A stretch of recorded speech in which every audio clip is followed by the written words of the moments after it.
A bill that deals with restrictions on short-term rental properties in Arkansas now headed to the House floor for a vote. And President Trump announcing a plan on new tariffs on U.S. trade partners. Covering news where you live. This is 5 News First at 4. All right, so take a look at this. Parts of northwest Arkansas this morning saw what we all thought was snow flurries this morning. You can see here some light snow that briefly moved through the area this morning, and you may have wondered where this all came from since the sun was out. Talk about that in a second. Thanks for joining us. I'm Darren. Bob Alexander on assignment this evening. Joshua is here to tell us that this really wasn't snow flurries.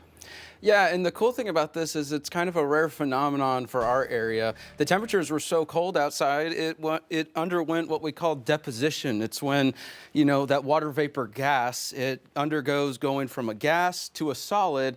And then you get these little tiny ice particles, and they look like snow flurries. They reflect the light, and it's known as diamond dust. And the reason it's called diamond dust is think of a diamond in the sunlight.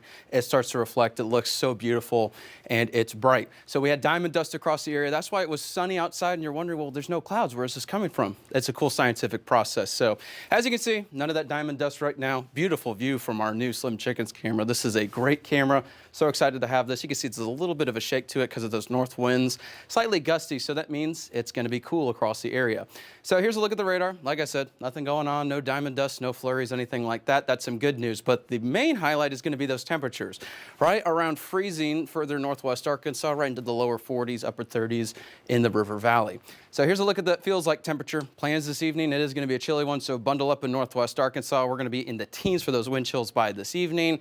Same with the River Valley, just a little bit warmer, but still going to be cold. So, like I said, just bundle up. Now, the main story is going to be the rain that's coming up Friday, Saturday before more cold and an active pattern next week. I'll have more on that coming up in the main weather segment. All right, Joshua, thanks. New at 4, future restrictions on short-term rental properties wins another round in the Arkansas legislature with passage through a House committee. It's now headed to the full House for the vote. The bill states short-term rentals are vital to tourism and marketability in the state.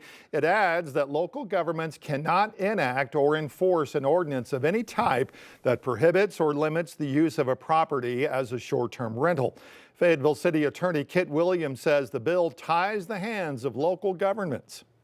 This one simply says that the cities basically can do nothing, and that someone that wants to turn their house into a short-term rental on some mini hotel, then they can do it wherever they want to do it. And if their next door neighbors are upset by that, if it lowers the value of the property value next door, that's just tough. Lead sponsor of the bill, Representative Britt McKenzie of Rogers, says he looks forward to presenting the bill to the body of the House as a whole. Also new at 4, the Arkansas House passing the Bell-to-Bell No Cell Act. The proposed law would require public schools to put strict phone-free policies in place, banning phones from the first bell to the last bell of the school day. A new version of the bill makes some changes, including clarifying that school-issued devices like tablets would still be allowed in the classroom. It'll now head back to the Senate for a final sign-off to those amendments before going to the governor's desk. President Trump signing off on more executive orders this afternoon regarding tariffs. As Erica Brown reports, it comes as the president made comments that the U.S. and Russia have agreed to start negotiating to end the war in Ukraine. President Trump signed an executive order Thursday to determine sweeping reciprocal tariffs on U.S. trade partners. Whatever they charge us, we're charging them, so it works out very well. The new tariffs would match what other countries impose on American imports, escalating fears of a global trade war and higher prices for American consumers. Economists have said, time and time again that tariffs do end up being a bit of a short-term and potentially long-term effect on things like inflation. And obviously that affects price levels that we see on the consumer level. The president's announcement came just ahead of a meeting with India's prime minister at the White House. The U.S. imports far more from India than the other way around. India traditionally is the highest, just about the highest tariff country. They charge more tariffs than any other country. And we'll be talking about that. The new tariffs are in addition to the 25% Trump already imposed on steel and aluminum imports earlier this week. President Trump also addressed his comment Wednesday that the U.S. would lead negotiations with Russia to end their war with Ukraine, saying he trusts Russian President Vladimir Putin when it comes to ending the war. I believe that he would like to see something happen. I trust him on this subject.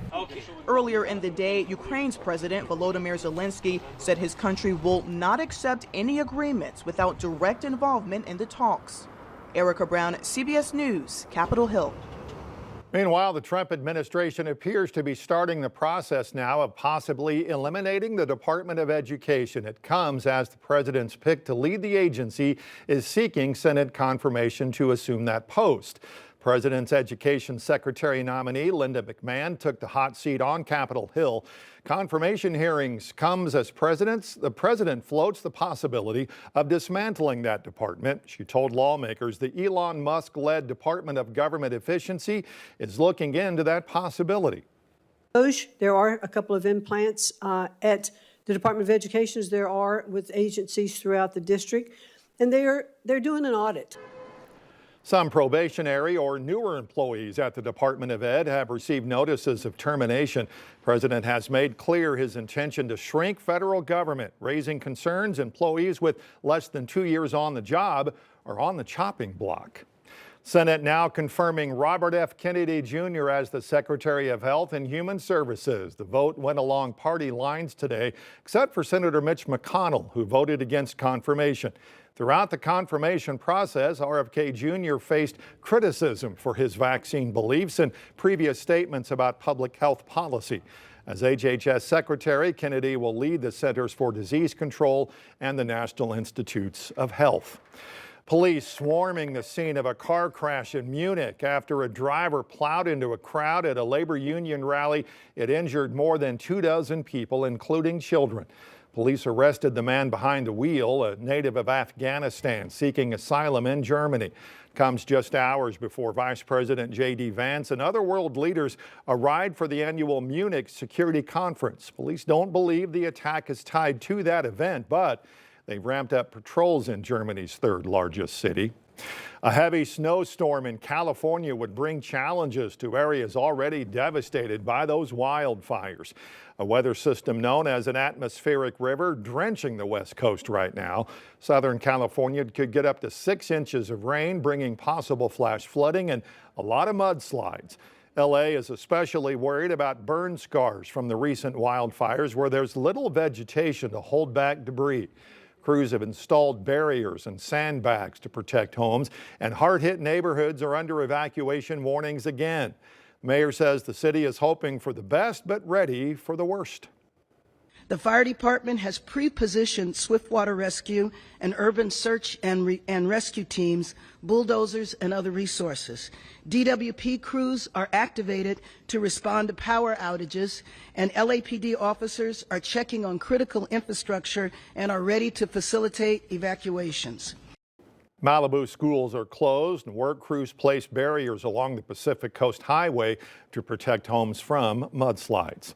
Many of us have noticed an increase in prices at the store these days. Of course, the high price of eggs hitting a record high with a dozen eggs now costing $4.95 on average.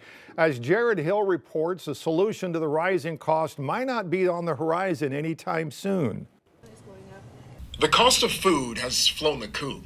The latest inflation report shows the overall price of practically all goods across the U.S. is up 3% compared to last January, and eggs are just one reason why. It's insane. Like, where are the eggs?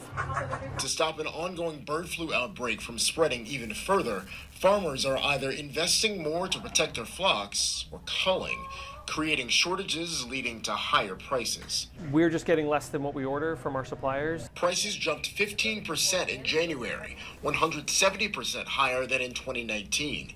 Rent and housing costs are up as well. The president has made his position on this very clear. He wants interest rates to be lower, he wants inflation to be lower, and he believes that the whole of government economic approach that this administration is taking will result in lower inflation. Meanwhile, many economists are trying to see how future Trump tariffs may impact costs. If those tariffs stayed in place for a number of months, we would see prices go up and we would see the inflation rate rise. The Federal Reserve is signaling no plans to cut interest rates until prices start to ease. Bad news for anyone looking to get a loan. Jared Hill, CBS News, New York. The recent CPI report marks the fourth consecutive month of higher inflation. Joann closing roughly 50 fabric and craft stores nationwide, almost a year after filing for bankruptcy. That includes the stores in Fort Smith, in Jonesboro, and North Little Rock. Company said in a statement that right-sizing its store's footprint is critical as it looks for the best path forward. Joann says going out of business sales expected to start this weekend at impacted locations.